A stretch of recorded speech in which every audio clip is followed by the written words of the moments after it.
Hi, I'm Diana, and for today's video I thought I would tier rank every album I've ever listened to, and yeah, I'm really excited for this video. I think we've got almost 60 albums to rate and rank in this video.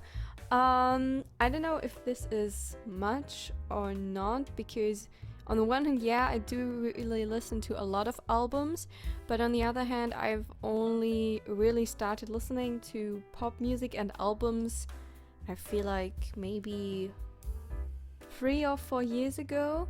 So, yeah, I'm relatively new to this field of pop music. I used to be more familiar with classical music, so yeah, I'm really excited for this video. I'm gonna start the screen recording now. So, let's first have a look at the tiers. The top tier is called Album of the Year. Then we've got Grammy nomination for albums that are still very good, but don't deserve, to win the award, Album of the Year. Then in third place, we've got the singles, though, for albums that are maybe not really great, but have really great singles. Then the next tier is called Pleasant Background Music, for albums that are just, pleasant to listen to, but are not such a great work of art. The next tier is called Sorry, Just Not My Type, for albums that I've maybe listened to, but thought, maybe this isn't my type of music, or maybe I'm not the right person to listen to this. And yeah, the bottom tier is called It's a No For Me, which is quite self-explanatory, so yeah, let's start. I don't know how these pictures here at the bottom are sorted, but I'm gonna start with the first one here, which is Endless Summer Vacation by Miley Cyrus. This is a relatively new album. I think I've listened to it maybe 2 or 3 times, and I have to say it was the first album by Miley Cyrus that I've ever listened to, and also the only one so far. I have to say I liked it. I really like Flowers, the single, also River, and the more emotional songs like You. So I think it's in this top area, definitely, but I have to say I listened to it a few times, but I didn't really have the desire to have it on replay for weeks, like I had with other albums.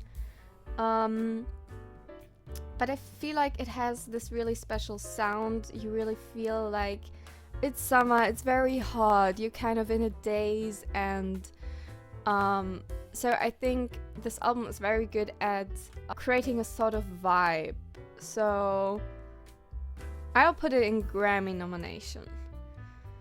Okay, then we've got by Lewis Capaldi, Broken by Desire to Be Heavenly Sent, which is an amazing album title. I also love the album artwork, and watching the Wish You the Best music video, I really cried my eyes out. So Lewis Capaldi is really good at making you feel miserable and crying. But I really like the singles, Forget Me, and I also like the song which wasn't a single, which was Heavenly State of Mind. But overall, I think I have to put this album here in Sorry, Just Not My Type, and I need to explain this. I struggle listening to this album because, every song is so intense, so emotional, or there are just a few songs that are a bit more upbeat, and personally, for me, it's just a bit too much when every song is so heartbreaking and, where every song makes you feel this desperation. I still think the songs are amazing, but I feel like it's just not my type of album that I resonate with. Okay, then we've got a Taylor Swift album, Lover, and I think that I'm gonna do, then after that I'm gonna do all the other Taylor Swift albums on this list. I have to say I haven't listened to all of her albums yet, but yeah. Okay, Lover. First of all, I have to say, I feel like Lover doesn't deserve the hate it gets. I mean, yes, it's very different from Reputation, but I feel like this is the point of this album. And I feel like there's nothing wrong with being romantic and cute and you know, writing such a pastel colored album. And I love this era, and Me was basically the song that really got me into pop music. So I'm forever thankful for this album. And I mean, we've got London Boy, Paper Rings, Cruel Summer, The Bridge. So it definitely deserves a Grammy nomination, I would say. Midnight's her latest studio album. I have to say this album grew on me. The first time I listened to it, I was like, okay, yeah, I like Lavender Haze, it's quite catchy. Antihero, yeah, okay. But it didn't really pique my interest, and I listened to it once and didn't feel the need to listen to it again, but I gave it another chance. And now I have to say, you have Karma, you have Mastermind, and you know, you have all these great songs, and I love the sound of it. It takes you to the midnights. You feel like you're in your bed at midnight, lying awake, thinking about life.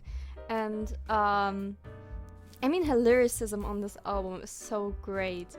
I think I'm gonna put it at the top here, in the top spot of Grammy nominations, because I feel like this top tier is reserved for albums that really have a very special place in my heart. Red, Taylor's version. I think I'm gonna have to put it in the singles though, because I really love the singles on this album. I love 22, I love I Knew You Were Trouble, I love We Are Never Ever Getting Back Together, I love All Too Well. But for me personally, the rest of the album is good, of course, yeah, the songs are great, but they didn't really catch me, I have to say. You know, Holy Ground, I know that there are people really loving Holy Ground, but for me it was just like, yeah, okay, nice song, but I didn't really feel a connection with it. This album doesn't really manage to keep my attention over the course of the whole album. I mean, there are great songs in the end, like I really love Starlight, for example, but yeah, the singles though. Okay, Reputation. I think for me, this is album of the year. This is my favorite Taylor Swift era. I love this album so much. It's so great. And I also feel like I love this album so much in this era because I would like to be a bit like Reputation era Taylor Swift, but I'm the complete opposite. You know, I'm more, my personality is more Lover Taylor than Reputation Taylor, but I would love to be like this and be like, oh, look what you made me do, and I did something bad. We've got Getaway Car, we've got Don't Blame Me, we've got Gorgeous, which is the ultimate crush song. And I mean, this album is not just about negative emotions. I mean, yeah, like I already said, we've got songs like Gorgeous on there, which are also more like, you know, cute love songs. And I really like this balance. Now, when I listen to especially the first half, you know, Are You Ready For It? Look What You Made Me Do. I'm feeling it, and I'm pretending I'm a tough girl boss and running the world and, you know, proving everyone wrong. And this is why I love this album so much. Yeah, album of the year for me. Then we've got Folklore. I feel like it was perfect for the time it was released, you know, the corona pandemic, the lockdown, when everyone was at home, life was slower, and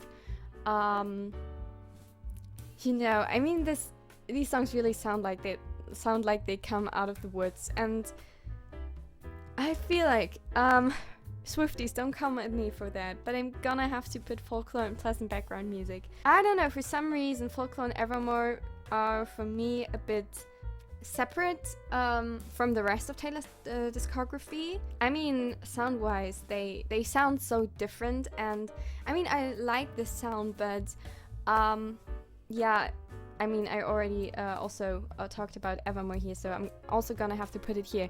I mean, on both albums, there are songs that I really love, like Nobody, No Crime, Cardigan, Willow, Last Great American Dynasty, Exile. You know, these songs are very dear to me, but overall, when I'm listening to this album, it really becomes more of a background music, because it's just so calming. It's kind of like Taylor is singing you to sleep, And I mean, I like the storytelling. I like what she does lyrically. I don't know, maybe I'm just not the type of person to really appreciate this album enough. So yeah, do we have other Taylor albums? Yeah, we've got 1989. Love this album. I definitely would fit in this tier, the singles though, because I mean, we've got Blank Space, Shake It Off, Wildest Dreams, which are kind of the Taylor Swift songs. I don't know, it's just such, it's an album filled with bobs, and for me it has no skips. I mean, Welcome to New York is such a great album opener, and the journey on this this album takes you on, you know, from Welcome to New York to then in the end New Romantics in Wonderland. It's just amazing. That's why it deserves a Grammy nomination, in my opinion. Okay, now Speak Now, Taylor's version. I mean, this is, I didn't listen to Speak Now before Speak Now Taylor's version came out, but yeah, now I did. I think I listened to it once or maybe twice, so I'm not sure if I'm already able to judge it properly. But for now, I have to say I love I Can See You, Taylor's version. I love Enchanted. I love The Story of Us. I love Mean. I don't know, I just love how personal this album is, and I love how mature she sounds on this album, how confident. I mean, I love a lot of songs on this album, but I have to say, how do I put it? I don't know, I feel like I have to listen to this album more to kind of learn it, and to be able to then, you know, recognize the songs, be like, this is this song and this is that, because for now it's like there is some songs like The Story of Us, for example, or Mean, they really caught me on first listen, but other songs I can't really remember from the album. Okay, I can remember Back to December, for example, but it's not like I have the feeling that I know this album yet. So it might deserve a Grammy nomination, but I feel like I have to listen to this album yet a few more times to really be able to judge that. So for now, I'm gonna put it in the singles though. I think this was every Taylor Swift album I've listened to. So you can see that I haven't listened to Fearless and Debut yet, but I'm gonna do that soon probably. Then let's continue with Fine Line. I mean, the singles are definitely amazing on this album. You know, Watermelon Sugar, Adore You. Treat People with Kindness is on this album. Sunflower, Canyon Moon. It's the second studio album by Mr. Harry Edward Styles. And I mean, it got the live performance of Watermelon Sugar, earned him his first Grammy. So, kind of deserved this spot.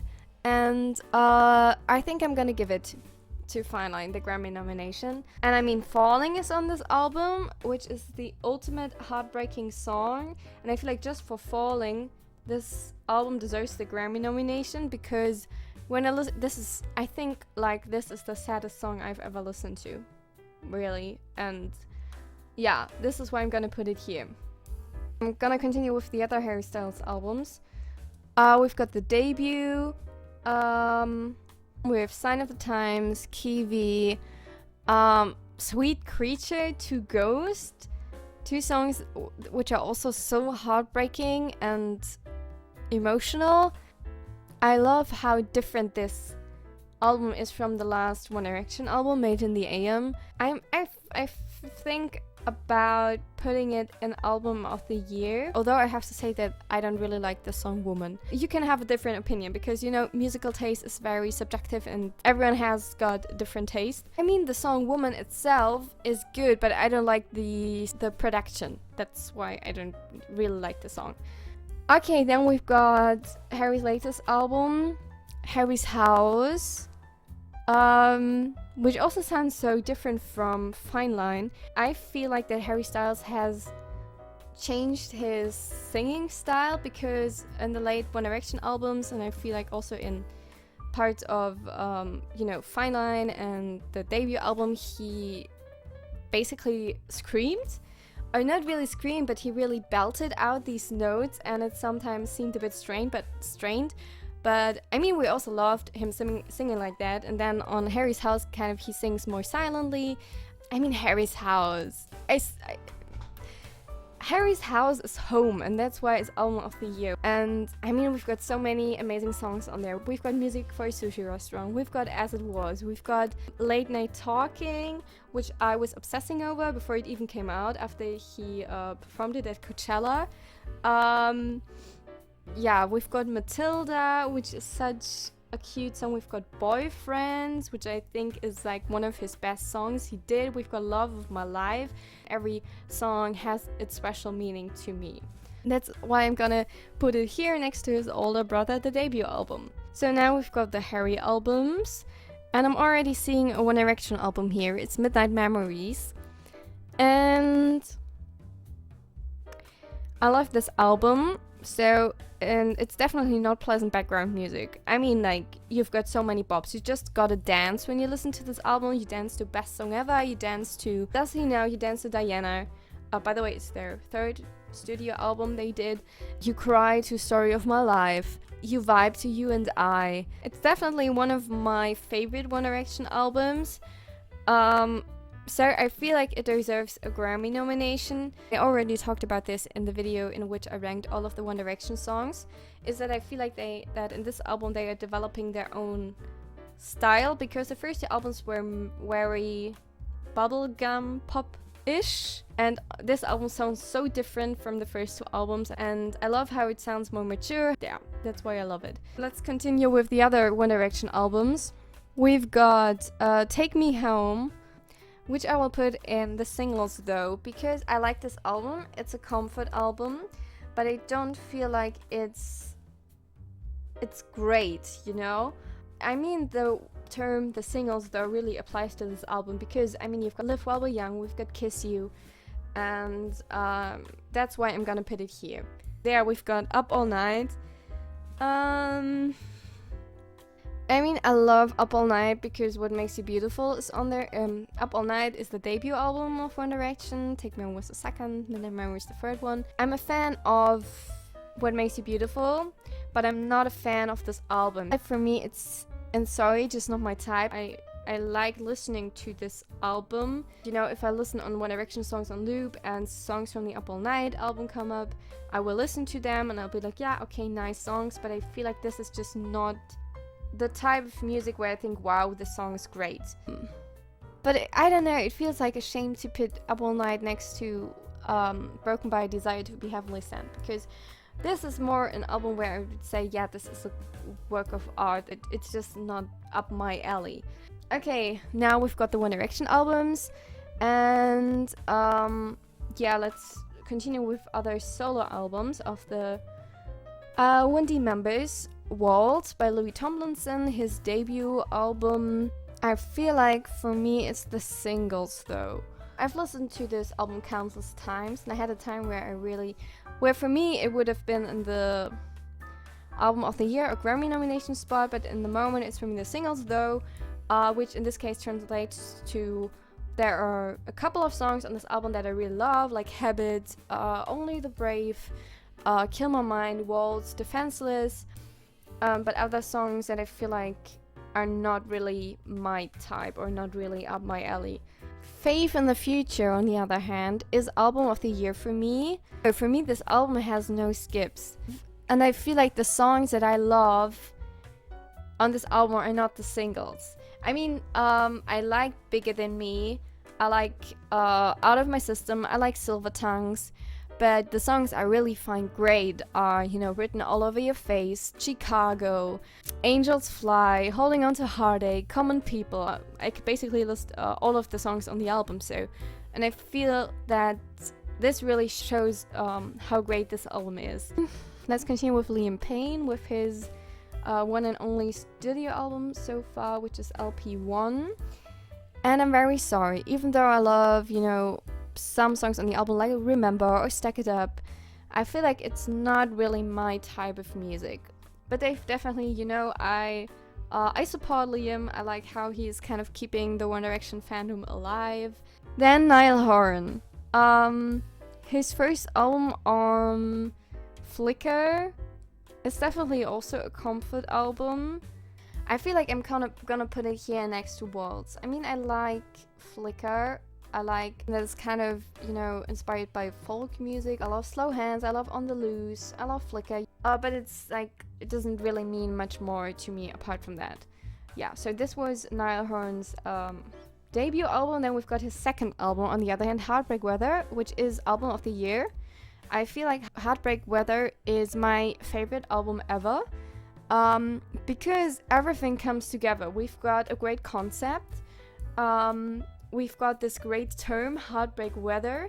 We've got the aesthetic associated with that. We've got the great album artwork, and I love the little skits he did, in which he kind of was a TV presenter who did the weather report. I love the sound of the album, how clean it sounds, and how it takes different angles at love and heartbreak. You know, you've got this kind of wedding song, Black and White, but then you also got the heartbreak songs. I feel like listening to this album is such a great journey, and yeah, that's why it's my favorite album ever. Even though I love his latest album, The Show. I like how it sounds, how it kind of feels nostalgic. It feels like a summer album. There are great ballads on there, like Science. We've got You Could Start a Cult. And it's definitely also an album of the year for me, because again, Niall is slaying with aesthetics and vibes. I don't know, Heartbreak Weather is still the better album for me.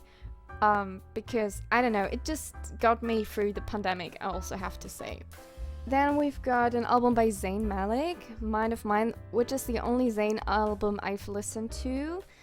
And I feel like I've listened to it once or twice, and that's why I don't really feel able to judge it properly. I think I'm gonna put it in pleasant background music, which feels very wrong to do.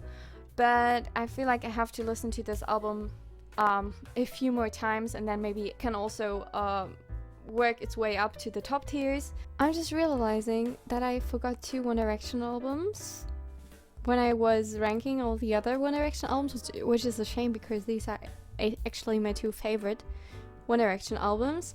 And these are 4 and Made in the AM, the 4th and 5th and so far last One Direction albums.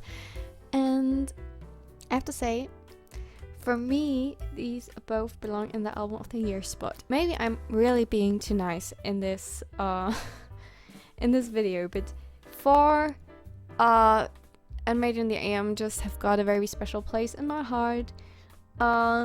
These are the albums that really made me fall in love with One Direction.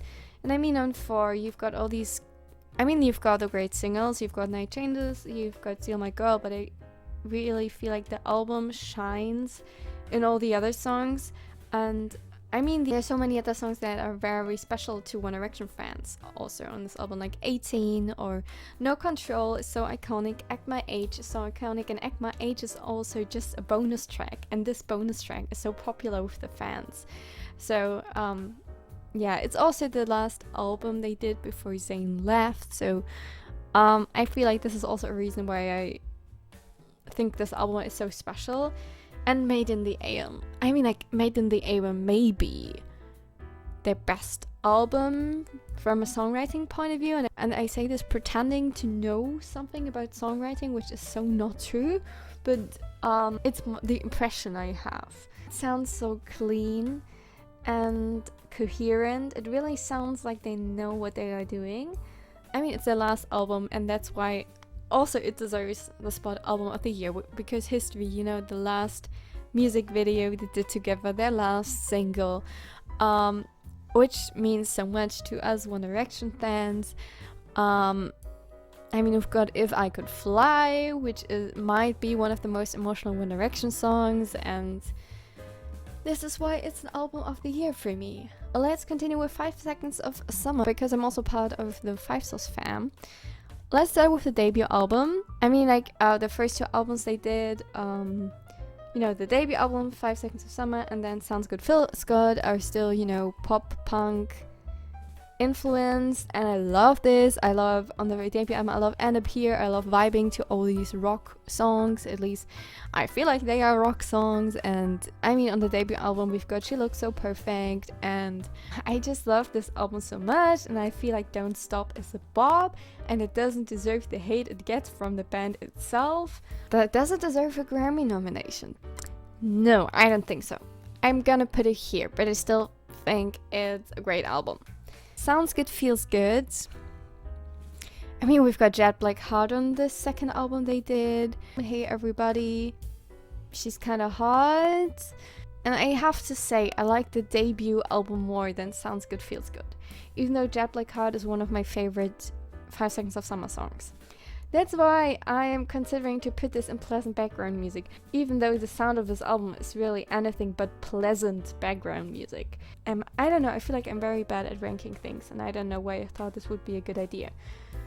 But anyway, here we are with Youngblood, which now really deserves the Grammy nomination. I mean, it's completely different from their first 2 albums. I mean, I love their early days. I love the pop-punk vibes. I mean, then Youngblood. Youngblood is such a hit single. This song, I'm still not over it. We've got Want You Back, we've got Lie to Me, we've got Babylon. So many iconic songs, and I mean, 5 Stars always slays with vibes and aesthetics. I mean, the aesthetic of this album, just look at this album cover and how this album exactly sounds like the album cover looks like. Then Calm. I mean, Thief is kind of, I would say, the little sister of Youngblood, sort of, and I'm in love with Thief. It's such a great song. We've got Old Me, which has these nostalgic vibes to it. We've got Wildflower, which is such a vibe song. I think it also deserves a Grammy nomination for me. Yeah, and then their newest album of the year. It's an album of the year for me. 5 Stars 5. I like how long this album is, and I like that even though it's so long, it has zero skips for me. And I don't know, I feel like I have a connection to every single song on this album. Bad Omens is, in my opinion, one of the best songs that have ever been written. It's one of my favorite songs ever. We've got Older featuring Luke's fiancée Sarah Deaton, which has these jazzy vibes, sounds like a 50s love song. We've got so many bonus tracks, which are also so great. We've got You Don't Go to Parties, which, I don't know, is also one of my favorite songs ever. I mean, this album slays so hard. I think it's my second favorite album ever, yeah. And we're gonna continue with another band, which is Panic at the Disco. Panic at the Disco was one of the first bands I don't think I stand them, but I was a fan of them. For quite a time, I joined them around the time Pray for the Wicked was released, and then kind of lost interest in them. I don't know, maybe after a year or 2. And but I've listened to all of their albums though. The first one, A Fever You Can't Sweat Out. I feel like I was too young or too immature when I listened to this, or I was too innocent. I don't know. But this album kind of overwhelmed me. Especially the song Lying is the most fun a girl can have without taking her clothes off. I mean, the song was too much for me. It was way too dirty for me, but I still loved it. I was obsessed with the song, especially the acoustic version.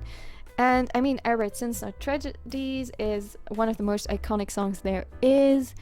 And I mean, this album is iconic in so many ways, also because of the extremely long song titles. But I just have to say, it's not really my type of music. I feel like it's a great album, but it's not really my type of music. The second album, Pretty Odd, I've maybe listened to it once or twice, and yeah, I feel like it's pleasant background music for me. I mean, Northern Downpour on this album is a very emotional song and kind of breaks your little heart every time you listen to it.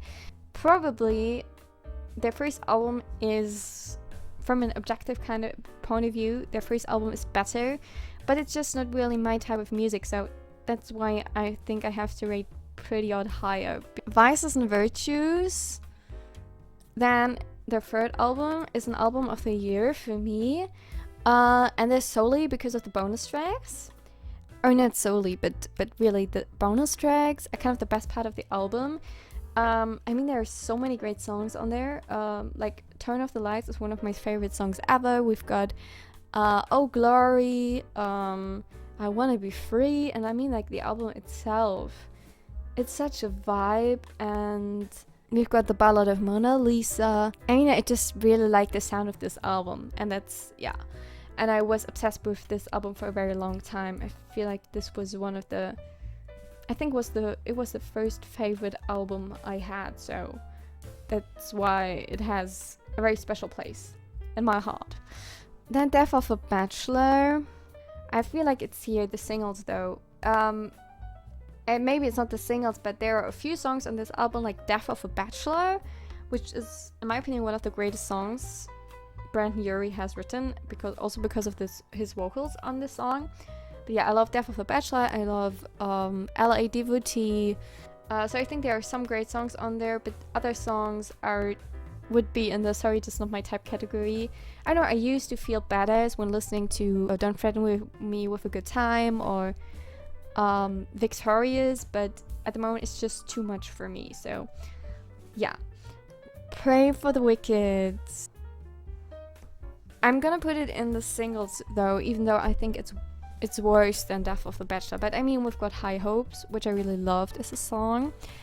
And we've also got Hey Look Ma, I Made It, and Dancing's Not a Crime. And I really like these songs, even though a lot of the, I would say, original Panic at the Disco fans didn't really like this album because it was so different from the first albums they did, and also because by then this was really just a solo project by Brandon Urie. So I get that, but I don't know, for me the pop girly, these songs were just right up my alley. So yeah, hence this rating.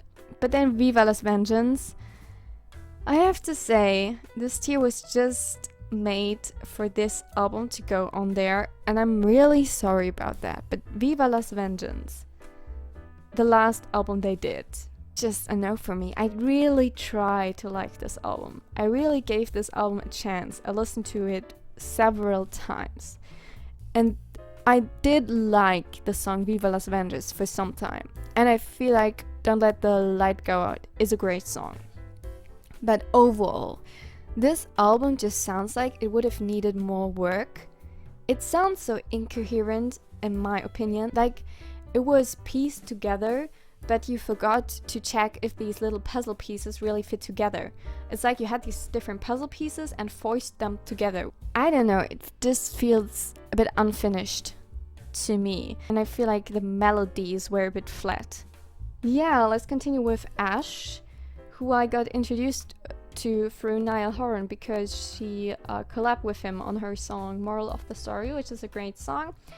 And I feel like this deserves a Grammy nomination because Ashe has developed a sound that you can really recognize as her own.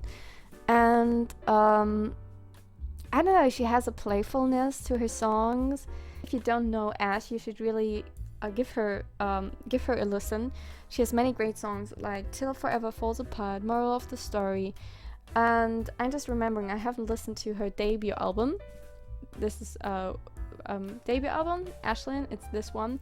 Yeah, I haven't listened to it in a long time, and I should listen to it again. In this album, she's kind of processing her first marriage. She married quite young, and this was kind of a traumatic experience for her, and she divorced, and she kind of processes this experience in this album.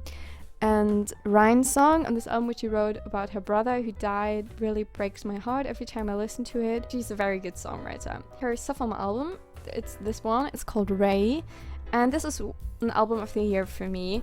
I listened to this album on loop for I don't know how many times, and this really also is a summer album, so if you're looking for something to listen to this summer, then try Ray by Ashe. There is so many great songs on there, also fun, very fun songs, emotional songs. We've got Another Man's Jeans. Shower With My Clothes On is one of the best songs I've ever listened to. It's one of my most favorite songs ever, and really I like the journey this album takes you on. So yeah, an album of the year for me. Let's continue with another band, the Vamps. I haven't listened to all of their albums yet, but I can already say that the latest album, Cherry Blossom, is an album of the year for me. I like how clean this album sounds. It's a very short album, but I feel like it kind of also, at first I thought, yeah, this album is not really my type, but then I gave it a second chance, and now I'm really loving it. We've got so many great songs like Better, Chemicals, Married in Vegas, which is also, I think, one of the best songs I've ever listened to. Yeah, it feels like you're floating in air. It feels like you're levitating when you're listening to this album. So then some of the Vamps' earlier albums is the album Night and Day, and we've got a day edition and a night edition. So on the Vamps Night and Day edition, there's a song called Just My Type, which last year in 2022 was one of my favorite songs. I listened to the song so many times. And on this album there's also a song called For You, which is like which is a very romantic and cute songs, and I like how big it is. I don't know if it's Grammy nomination worthy, because there are also some songs where I feel like they are not really my type, so I think it's the single though. Also because I haven't listened to this album in a long time and I don't remember much. And I feel like if you don't remember much from an album, it's not really the best sign. And kind of the same applies to the night edition of the Night and Day album. I mean, there's a song called Shades On, which I really like because it's such an, it feels like you're going out in the evening, and when you need your boost of confidence, then you can listen to the song. It's kind of a party album, I would say, but I don't know, it wasn't really my type of music, so yeah. Meet the Vamps. I don't know, does this deserve a Grammy? I don't know, I would put it next to the Five Stars debut album, because Meet the Vamps, I think it was also their debut album, and I feel like this is the ultimate summer teenage album. It feels like you're 13 again and you're spending the summer in summer camp, and I don't know, you're falling in love with someone, and I don't know, it just feels like you're coming of age and, I don't know, going out for the first time, partying for the first time, all things that I didn't do. I don't know, it's just like, even listening to the Five Stars debut album or the Meet the Vamps debut album, you just feel this nostalgia. Let's continue with Wonder by Shawn Mendes, which goes here for me. I love this album, I love the vibe, the aesthetic, and the sound of this album. I think there are many great songs on there, like Wonder or Monster or Teach Me How to Love You, and 305. It sounds very intimate. I feel like it's a comfort album for me.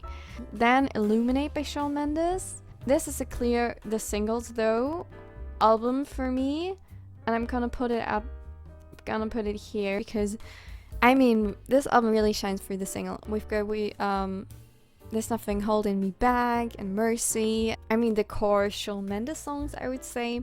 I mean there are also other great songs on the album, but for me I feel like also that the singles were the songs I enjoyed most in this album, so yeah.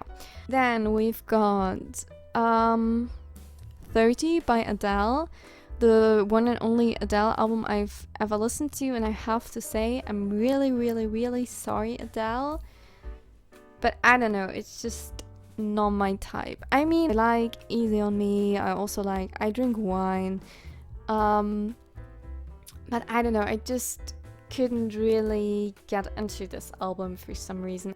Let's continue with Taking It Back by Meghan Trainor. This was the first Meghan Trainor album I listened to, and I have to say I love how empowering she is.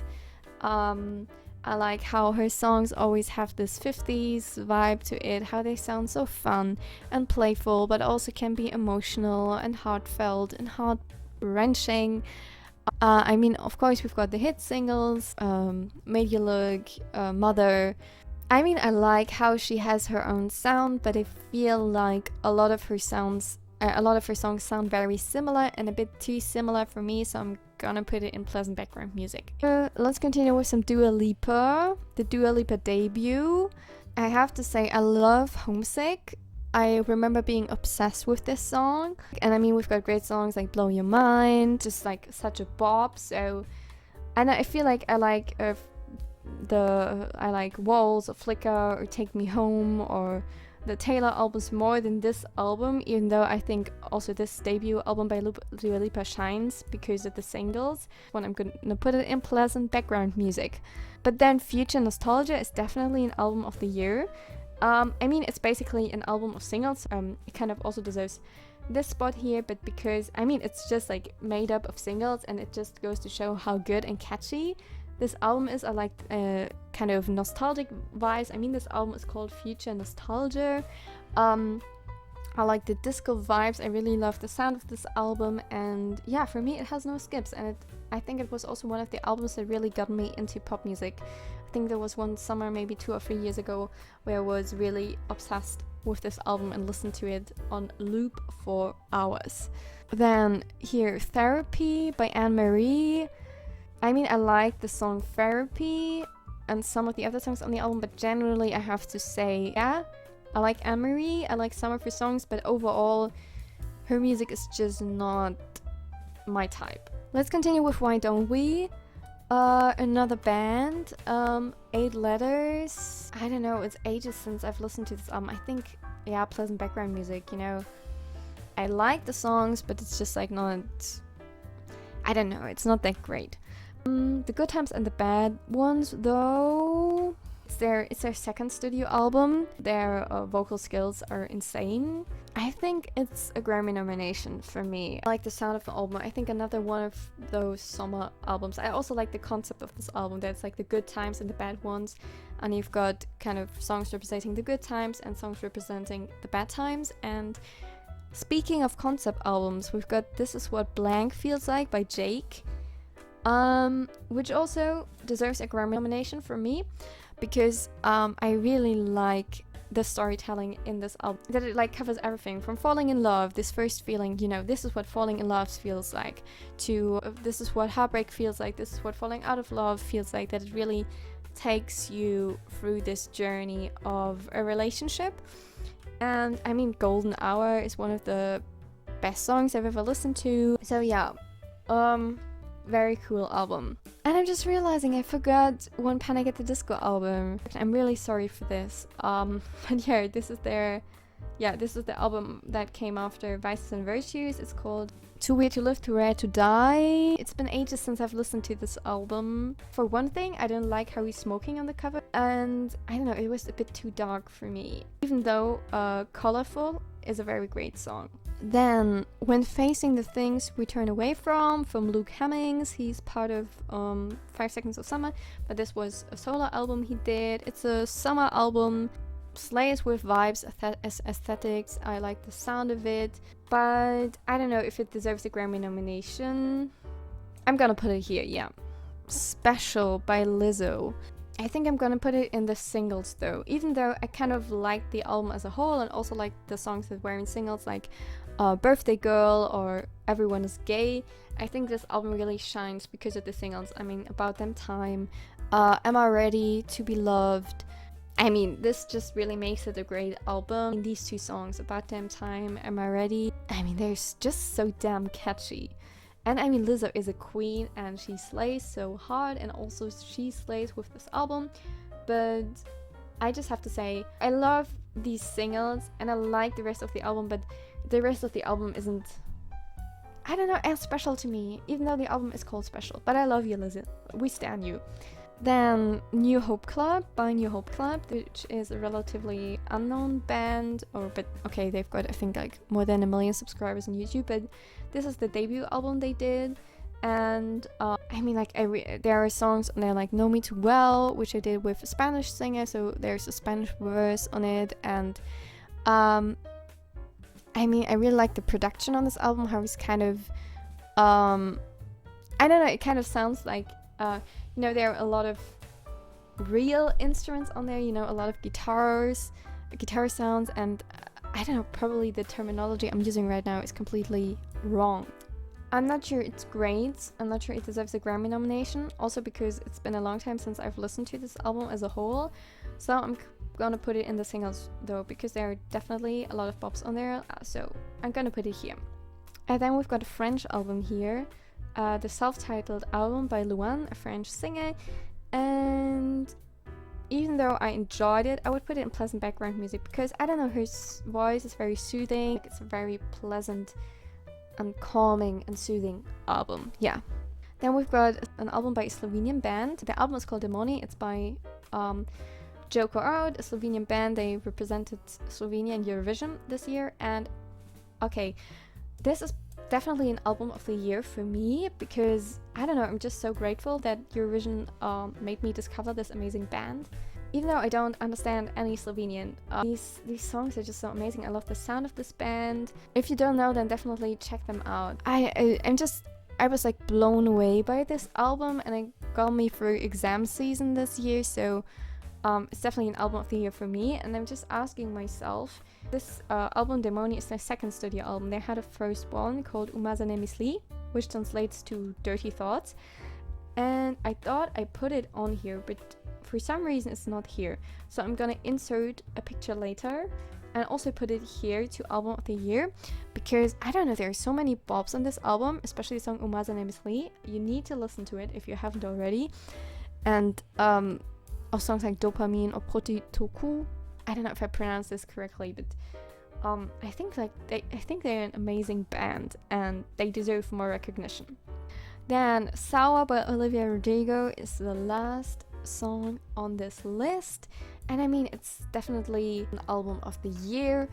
I mean, the year it came out, Olivia Rodrigo, like, she broke the internet. I'm in love with her songwriting. I like her lyricism, I like her melodies, I like the way she sings. I do know that people say that, you know, I think like the bridge in Cruel Summer kind of inspired a part of her song Deja Vu. I wouldn't say I'm Olivia Rodrigo fan, but I definitely really like this album, like how angsty it is. And I don't know, maybe because we're roughly the same age, I kind of could relate to these songs, and I don't know, I feel kind of represented by this album as a teenager, although soon I'm not gonna be a teenager anymore. I mean, it's just like the album teenagers can listen to and cry to it on their bathroom floor, and I mean, she's like the queen of piano ballads and sad songs. So yeah, this is the finished tier list.